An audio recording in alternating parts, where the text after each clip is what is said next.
سلام عرض میکنم خدمت همه عزیزان. سال نو شما مبارک.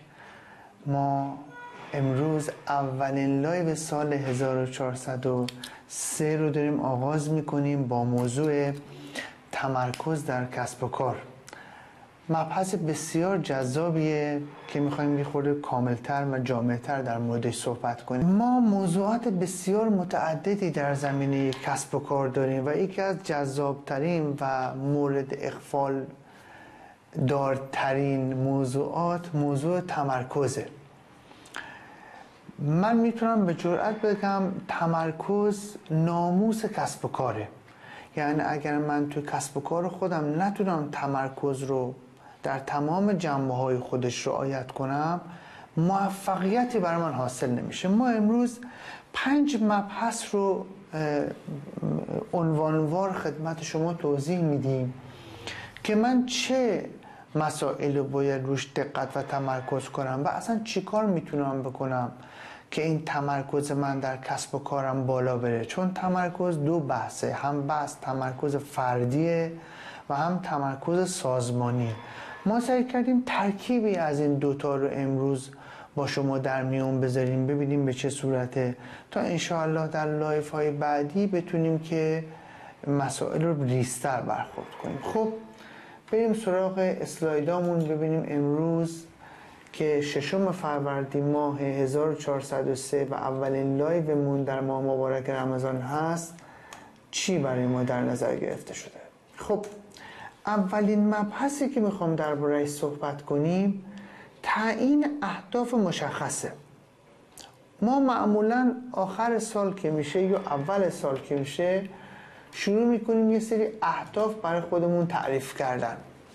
میگیم خب ما سال گذشته این اهداف رو داشتیم و یا در سال جدید بلافاصله میریم یه سررسید برای خودمون میخریم و شروع میکنیم توش هدف نوشتن که بله من میخوام در آخر 1403 به این اهداف برسم. اگر یه فیدبک به شما بدم، یه بازخورد بدم، یه رجوع به گذشته‌ام بدم، دقیقاً ابتدای سال 1402 هم ما همچنین کاری انجام دادیم.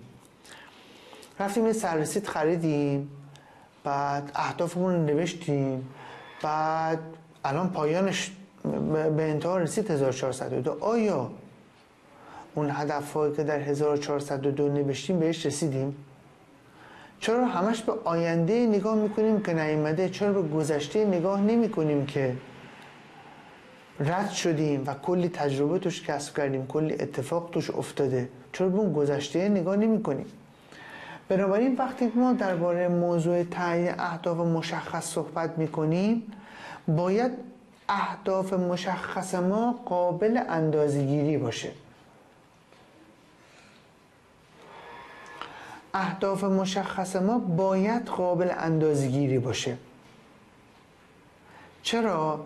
اگر قابل اندازه‌گیری باشه من میتوانم محاسبه کنم که اشتباه کار من کجاست و تلاش کنم کارهای خودم رو بهینه کنم.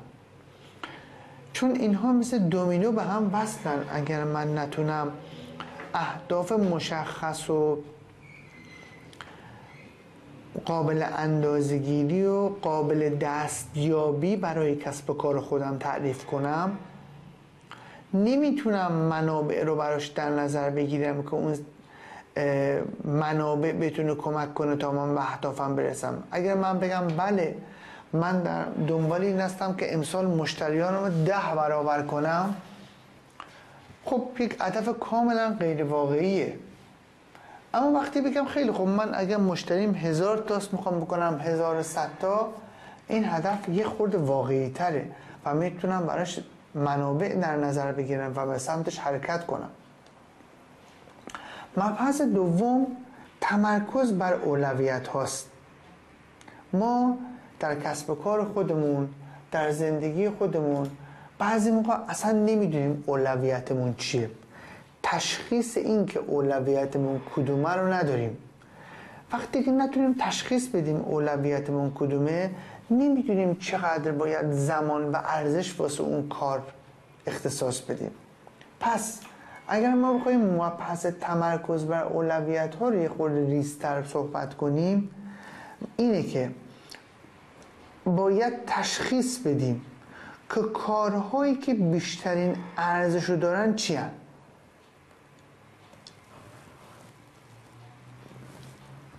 کدوم ها اهمیت بیشتری دارن؟ هر کدوم از اینها اگر بتونن اهمیت بالاتری برای ما داشته باشن، بدیهیه که من میتونم اولویت بالاتری براش اختصاص بدم. سومین مبحث ارتباط مؤثره. در کسب و کارها، در زندگی اجتماعیمون، یکی از مهمترین مسائلی که ما داریم که قطعاً تو کسب و کار ما تأثیرات فراوان داره، ارتباطاتی که ما با افراد مختلف برقرار میکنیم. هر چقدر این ارتباطاتی که برقرار میکنیم قوی‌تر، کمک کننده تر،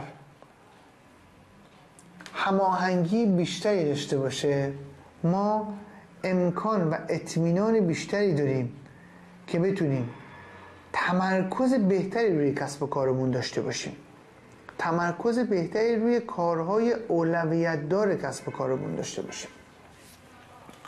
اگه من بخوام یه خورده غیر آکادمیک تر بابت این موضوع صحبت کنم و اگه بخوام خیلی ساده تر بخوام در این مورد صحبت کنم، ما یک مبحثی داریم به نام تمرکز. این تمرکز از دو بخش به نظر من ناشی میشه. یه دونه توجهه، دومی چیه؟ اراده است. پس اگر بخوام این تمرکز رو در کار و زندگی خودم ریز بکنم، به دو بخش میرسم: توجه و اراده. توجه یعنی که هر لحظه یک کار. خواهش میکنم به این جمله‌ای که نوشتم خیلی دقت کنید. متاسفانه تو جامعه امروز ما، تو بین آدمای مختلف، تو کسب و کارهای مختلف، مدیران مختلف، یک کلمه خیلی فیکی جا افتاده به نام من مولتی پروسس کار میکنم، من همزمان میتونم اینقدر کار بکنم، من همزمان 10 تا کار میتونم انجام بدم. اینها یک توهم بیش نیست. بر اساس علم رفتارشناسی، بر اساس علوم علمی که مبتنی بر شناخت مغز انسانه، شما سرچ هم بفرمایید میتونید پیداش کنید. مغز انسان در یک ثانیه، در ثانیه که همین الان من حضور دارم، فقط یک کار میتونه انجام بده. بله، ما ممکنه چند مهارتی داشته باشیم، آدمی داشته باشیم چند تا مهارت داشته باشه، اما آدمی نداریم که همزمان بتونه چند تا کاری انجام میده. مغز کار اول رو انجام میده، میره رو کار دوم. ما چه کار میکنیم؟ کار اول رو که تموم نمی کنیم، بلافاصله نصفه ولش میکنیم، میریم سراغ کار دوم. کار دوم نصفه ولش میکنیم، میریم سراغ کار سوم. ولش میکنیم، میریم سراغ کار چهارم. دوباره برمیگردیم نصفه ادامه کار اول انجام میدیم. 1. خستگی ذهنی برای ما داره. 2. زمانمون تلف میشه. 3. بهینه و بهره‌ور کار نکردیم. حداقل این 3 تا رو داره. باید چیکار کنم من؟ باید توجه خودم رو با تمرین و مبارزت و تمرین هایی که وجود داره تمرکز بدم روی یک کار در یک لحظه. فرض کنیم من امروز برای کار خودم، برای امروز خودم 10 تا کار تعریف کردم. میگم اوکی، من از ساعت 9 تا 10 صبح فقط یک دونه کار انجام میدم. چرا؟ به خاطر اینکه این توجه ما معمولاً به یک منبعی نیاز داره که انرژی ماست، نمیدونم ذهن ماست، بدن ماست، عضله ماست، ذهن ماست، منابع بدنی ماست. 2. من به ابزار هم نیاز دارم برای انجام اون کارها. پس اگر من منابع خودم رو مجتمع کنم، ابزار خودم رو آماده کنم، میتوانم در طول زمان تمرین کنم که در لحظه یک کار رو انجام بدم. پس ما داریم درباره موضوع تمرکز در کسب و کار صحبت میکنیم. قبل از اینکه مباحث تمرکز در کسب و کار جاری و کامل بشه، باید تمرکز روی خودم رو داشته باشم، خودم رو بتونم مدیریت کنم، ذهن خودم رو بتونم مدیریت کنم، روان خودم رو بتونم مدیریت کنم، زمان خودم رو بتونم مدیریت کنم. اگر نتونم این کار رو بکنم، نمیتونم مبحثی به نام توجه رو داشته باشم. اما موضوع دوم در تمرکز اراده است. اراده یک کور مبحثش ممکنه گسترده‌تر و پیچیده‌تر باشه. اولش چیه؟ اراده رابطه مستقیم داره با تغییر محیط. پس من برای اینکه ارادم رو بتونم تقویت کنم، باید محیطم رو تغییر بدم. یه توضیح بدم. ما یک گزینه‌ای داریم به نام انگیزه، یک گزینه‌ای داریم به نام اراده. اول فرق این دوتا رو با هم دیگه صحبت کنیم. من براتون مثال میزنم. الان تو خیلی از کمپ‌های ترک اعتیاد اگه تشریف ببرین، قبلا ها میگفتن که بله آقایی که بنده خدای معتاده و توی بیمار محسوب میشی، بیا انگیزه داشته باش به خاطر زنت، به خاطر بچت، به خاطر پدر مادرت مواد رو ترک کن. خب مگه یک دونه فرد چند نفر آدم دوست داشتنی اطرافش داره؟ 5 نفر. پس 5 تا انگیزه بیشتر نداره. انگیزه‌اش تموم میشه، دوباره برمیگرده سر کار قبلش. اما به جای انگیزه ما بریم از اراده استفاده کنیم. بگیم آقایی که معتاد هستی، امروز ترک کن. امروز تموم میشه فردا. میگیم امروز ترک کن، درباره فردا میشه پس فردا. میگیم آقا امروز ترک کن. یعنی هر روز یک کار کوچیک رو اگر تلاش کنه با اراده‌ای که داره، با استفاده از تغییر محیطی که انجام میده، این کار رو صورت بده، آروم آروم میتونه کارش رو به جلو ببره و موفق بشه که ترک کنه. چرا؟ به خاطر اینکه ما یک مبحثی داریم برای اینکه تغییر محیط رو من اینجا خدمت شما توضیح بدم. اینجا خب بله درست شد. خب اگه من میخوام این مبحث تغییر محیط رو یه خورده بازتر کنم و توضیح بدم، میتونیم از این موضوع استفاده کنیم. ما در مورد تغییر محیط مبحثی داریم به نام استراتژی و مبحثی داریم به نام تاکتیک. این دوتا رو یه توضیح کوچیک بدم. سب کنید خوب بهتر بمیسم. تاکتیکش رفتش اینجا. تاکتیک. پس ما مباحثی داریم به نام استراتژی و تاکتیک. این دوتا رو یه توضیح بهتون میدم. ما تو بازی شطرنج، من میتونم الان یه نفر به من ظرف مدت 5 دقیقه حرکت ها و مهره های شطرنج رو یاد بده. یعنی در عرض 5 دقیقه من تاکتیک رو یاد میگیرم که اسب چطور حرکت میکنه، فیل چطور حرکت میکنه، رخ چطور حرکت میکنه، شاه چطور حرکت میکنه، سرباز چند خونه میره. 5 دقیقه هم طول نمیکشه. آیا من شطرنج باز هم میشم؟ خیر، چون من فقط تاکتیک رو یاد گرفتم، استراتژی برنده شدن رو یاد نگرفتم. استراتژی و تاکتیک دو مبحثیه که نیاز به توضیح داشت قبل از اینکه من خدمتتون عرض کنم که وقتی که من استراتژی رو مفهومش رو فهمیدم، ما یک مبحثی رو در استراتژی به وجود بیارم به نام تغییر محیط. تغییر محیط که اینجا هم در موردش صحبت کردیم. این تغییر محیط من 2 قسمه، ذهنیه و فیزیکی.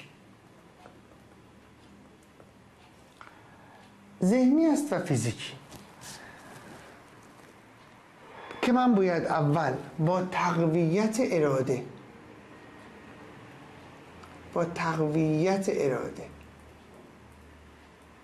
ذهنم رو قوی کنم، اراده، و با کارهای فیزیکی جسمم رو قوی کنم، چون این دوتا کاملا به هم دیگه ربط داره که در نهایت تغییر محیط من به کجا منجر خواهد شد. اولین کاری که باید انجام بدیم کنار گذاشتنه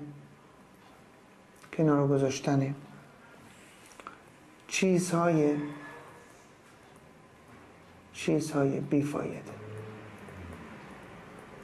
قطعا تو زندگیتون اگر یک بازسازی ذهنی بکنید، چیزهای بیفایده بسیاری در زندگیتون وجود داره. چیزهای بیفایده زیاد باعث میشه که شما نتوانید تغییر محیط انجام بدهید، شما نتوانید تقویت اراده بکنید. چرا؟ یک جمله بسیار مشهوری وجود داره که ما از اساتیدمون بابت این آموختیم که تغییر در ذهنیت تقویت اراده است.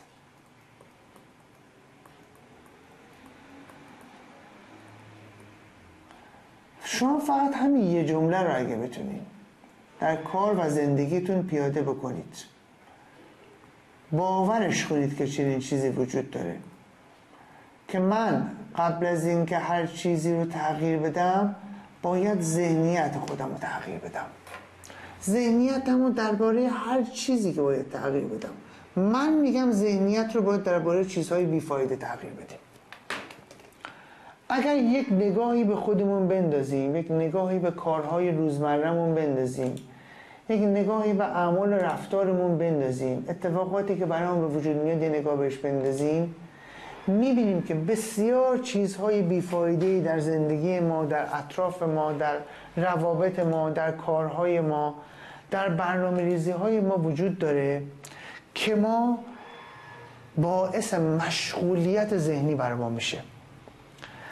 اگر هر چقدر بتونیم مشغولیت‌های ذهنی رو کم کنیم، آروم آروم تمرکز می‌ریزیم. این دکمه نیست من بتونم بزنم و فردا صبح آدم متمرکزی بشم. به عنوان مثال یکی از مهمترین چیزهایی که و ساده ترین چیزهایی که و دم دست ترین چیزهایی که و دشمنترین چیزهایی که تمرکز ما رو به هم میزنه همین گوشی تلفن همراه و شبکه‌های اجتماعی ماست. بله، من اعتقاد دارم و قبول دارم که نمیشه یک شبه این اتفاق رو به وجود آورد، اما من میتونم بگم خیلی خوب، من برای شبکه‌های اجتماعی خودم میخواهم امروز 2 ساعت زمان بذارم.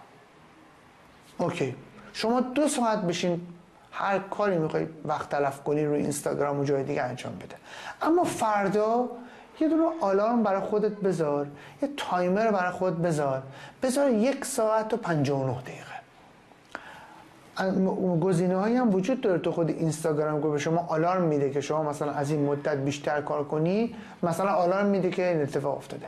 روزی 1 دقیقه شما اگر بتوانید فقط همین یک مورد رو کم کنید، در 2 ماه که 60 روزه 60 دقیقه کمادی کم کردی استفاده از اینستاگرام تو. چرا؟ چون چیز بیفایده‌ایه. چرا بیفایده است؟ 1 نفر پیدا بشه به من بگه من تو اینستاگرام فلان چیز رو یاد گرفتم و خیلی برام مفید بوده، کسب و کارم رشد داده. اکثر کسانی که در اینستاگرام وجود دارن، یعنی یک پرسه‌ای که میزنن، دنبال چیزهای بیفایده یا بهتر بگیم فانن. اگر میخواد وقت بذاره، آره مثلا من کار علمی میخوام انجام بدم، من میخوام آموزش ببینم، خب جای دیگه هم وقت آموزش هست، اما اقسام سایت ها، یوتیوب، آپولات اونجا هم هست. چرا اونجا نمیری آموزش ببینی که مجبور بشی پشت سیستم بشینی و متمرکز روی یک فیلم یا ویدیوی آموزشی که گرفتی متمرکز کنی؟ منم میدونم، شما بهتر از من میدونی که وقتی میری تو اینستاگرام 5 دقیقه که روی اون پیج داری مطالعه میکنی یا فیلمشو میبینی خسته میشی، بلافاصله ورق میزنی میری بعدی. چرا؟ چون مغز ما ماکسیموم زمانی که بتونه روی یک موضوع تمرکز کنه 15 دقیقه است. اتومات منحرف میشه فکر، یعنی تمرکز و توجه ما از اون موضوع منحرف میشه. پس چیکار باید بکنم؟ انواع و اقسام روش ها وجود داره. مثلا یک روشی وجود داره، یک روش تقویتی وجود داره به نام قانون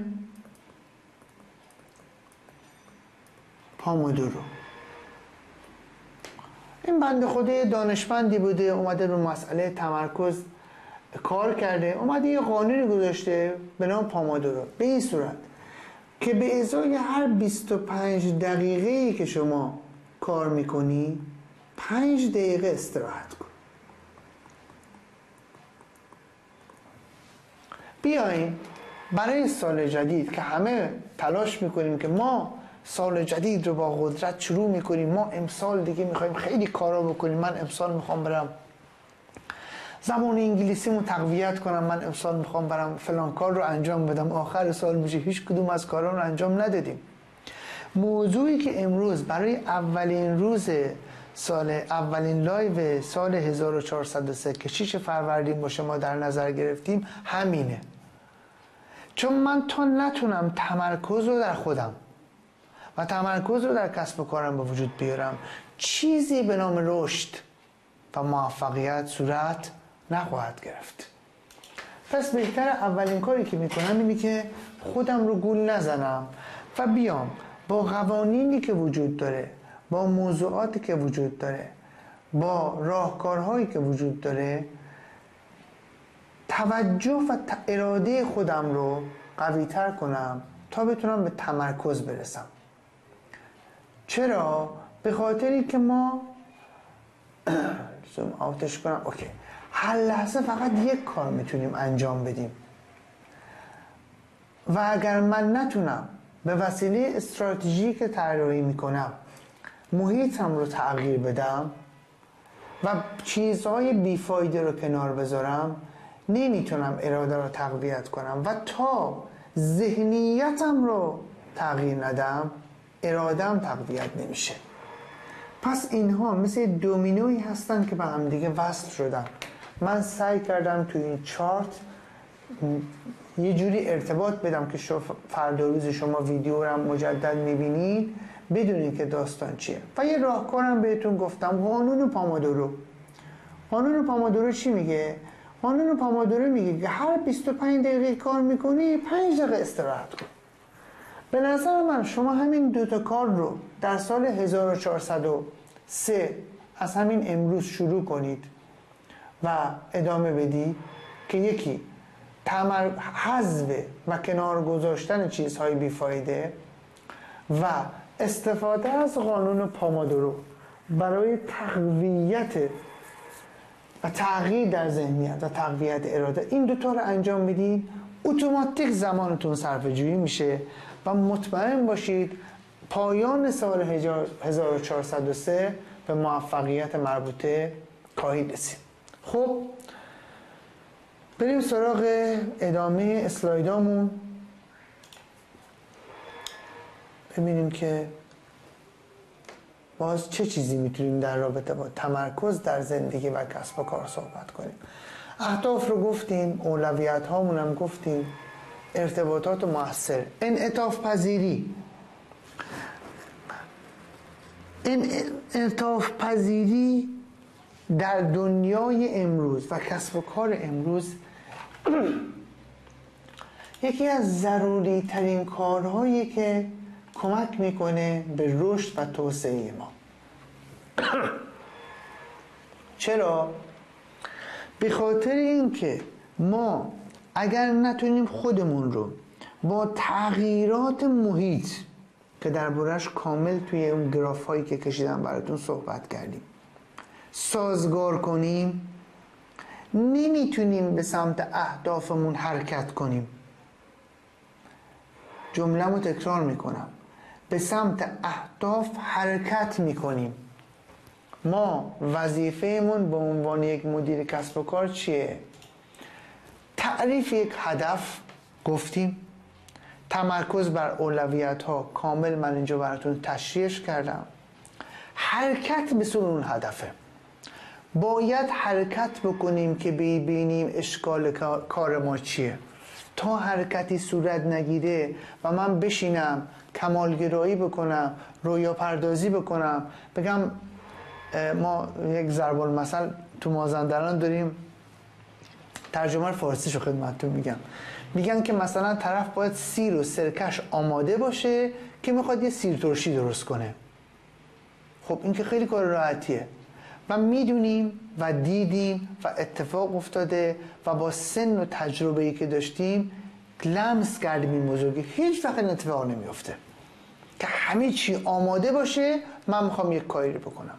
من باید هدفم رو درست تعریف کنم، بگم مشتری 100 تایی میخوام میکنم 110 تا، اهداف کوچیک و قابل دسترس، نه رویا پردازانه مشتری 100 تا میکنم 100,000 تا، نمیشه. کوتاه مدت هم باشه، بگم من تو 6 ماه میخوام به این 110 تا برسم، پس هدفم این شد. منابعش رو آماده کنم و شروع کنم حرکت به سمتش. وقتی حرکت میکنم قطعا برای من مسئله به وجود میاد.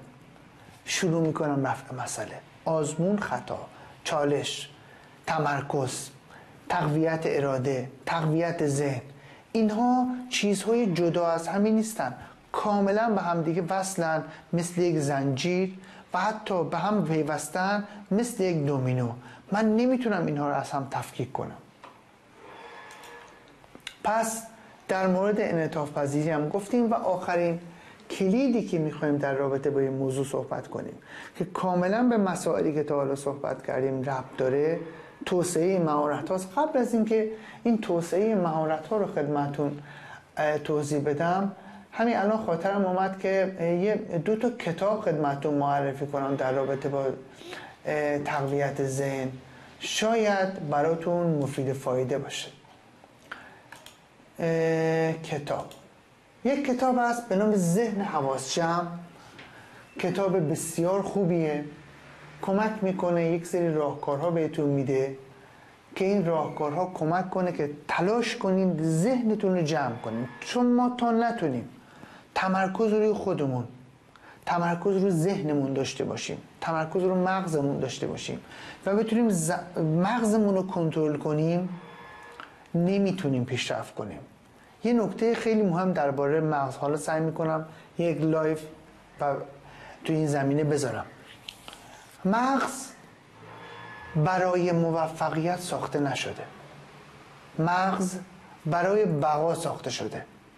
به همین خاطر اگر شما تصمیم میگیری امروز بلند شی بری یک کتابی رو بخری و بخونی، کتاب رو میری میخری، کتاب رو باز میکنی، صفحه اولش رو میخونی، یا فکر کردی میگه ذهنت اینو میگه خسته شدی، یکم برو استراحت کن، یه خورده برو تو اینستاگرام یه دوری بزن خستگی رفع شه. چرا؟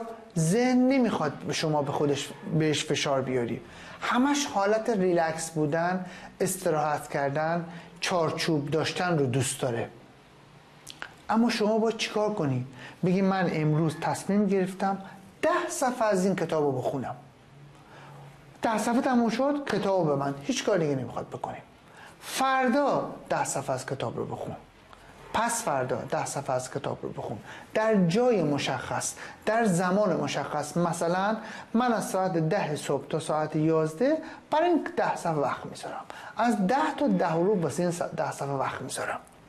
پس آروم آروم باید ذهنمون رو پرورش بدیم که به موفقیت برسه.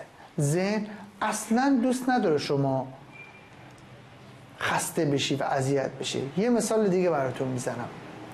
شما میخوای ورزش کنی، درباره تقویت اراده قسمت تغییر محیط قسمت فیزیکی هم داشتیم، بریم سراغ ورزش. میخوایم بارفیکس بریم. الان که ورزش نمی کنی یه دونه هم نمیتونی بری، یه خوردم روی میله بارفیکس آویزون میشی، خسته میشی. اینو بردارم، اوکی. خسته میشی. اما اگر توجه کنی من کسی که پرتگاهی فرداش آویزون بشم، اتفاق پیش بیاد، یه جای خطری برام پیش بیاد، تا موقعی که این انگشتای دستم قطع نشده دست ول نمیشه. چرا؟ چون مغز اونجا بقا براش مهمه، زندگی براش مهمه. میدونه تو الان داری میمیری، با تمام توان و تمام آنزیم ها و سلول ها میاد جلوی موضوع رو میگیره که شما نیفتی از اون پرتگاه. اما وقتی یه میله بارفیکس و یه دونه بارفیکس بزنه میگه نه خسته شدی ولش کن. این دوتا مثال زدم که ببینید ذهن برای بقا ساخته شده نه برای موفقیت. شما باید آروم آروم تمرینش بدین. این یک کتاب خوبیه که شما میتونید ازش استفاده کنید. کتاب دیگه کتاب تمرکزه. کتاب تمرکز از آقای دانیل گلمنه اگه اشتباه نکنم. این هم کتاب خوبیه، میتونید مطالعهش کنید. یه سری راهکار بهتون میده که کمک کنه که ذهنتون رو تقویت کنید. خب بریم سراغ آخرین مبحث اسلایدی خودمون که توسعه مهارت هاست. چون توسعه مهارت اومد من فکر کردم این دوتا کتاب خدمتتون معرفی کنم. یکی از مهمترین بحث های امروزه در زندگی شخصی و لایف استایل امروزه و کسب و کار توسعه مهارت هاست. بروز بودن مهارت ها. بروز بودن مهارت ها برای چی؟ من الان باید امروز برم چه مهارت رو یاد بگیرم؟ صدها مهارت وجود داره. قطعا من نمیتونم همه رو یاد بگیرم، وقتشو ندارم، عمرم کفاف نمیکنه. اما اگر من بیام این مهارت خودم رو در راستای رسیدن به اهداف خودم تعریف کنم، یعنی بگم آقا من یک هدفی رو تعریف کردم، برای این هدف خودم نیاز دارم به عنوان مثال برم نرم افزار ورد یاد بگیرم، نرم افزار اکسل یاد بگیرم، لازم نیست پاورپوینت یاد بگیرم. پس میام تمرکز میکنم روی نرم افزار ورد. چرا؟ هدف من اینه که برای اون رسیدن به اون هدف نیاز به این ابزار دارم. پس من لازم نیست 10 تا ابزار 100 تا ابزار بلد باشم. خیلی اگه زمان نداشتم میام اون ابزار رو برون سپاری میکنم، اون کار رو برون سپاری میکنم. اما چیزی که خودم نیاز دارم برای انجام این کار، میرم مهارتمو بر اساس اون هدف که در اولین مورد توی اسلاید اول خدمتون عرض کردم که توسعه مهارت هاست که تعیین اهداف مشخصه صحبت میکنم. پس چی شد؟ پس ما امروز تلاش کردیم خیلی ساده در اولین روز سال 6 فروردین 1403 در رابطه با این مبحث بسیار مهم که مبحث تمرکز صحبت کنیم. تمرکز در کسب و کار، تمرکز در زندگی شخصی، تمرکز در هر چیزی که اسمش ناموس کسب و کاره. چون من اگه نتونم تک تک اجزای بیزنس خودم توجه و تمرکز داشته باشم، نمیتوانم چیزی به نام موفقیت رو انتظار داشته باشم. پس درخواستی که از شما دارم اینه که یک بار دیگه این لایو ضبط شده رو ببینید. دوستان من یکی دو روز آینده بلافاصله توی سایت قرار میدم و شما میتونید به راحتی از این مسیری که بذارید مسیرم خدمتتون عرض کنم که مطلع باشین قرار میدم و شما میتونید مطالعه بکنید. خب بریم سراغ سایت خودمون babakmohammedpur.ir.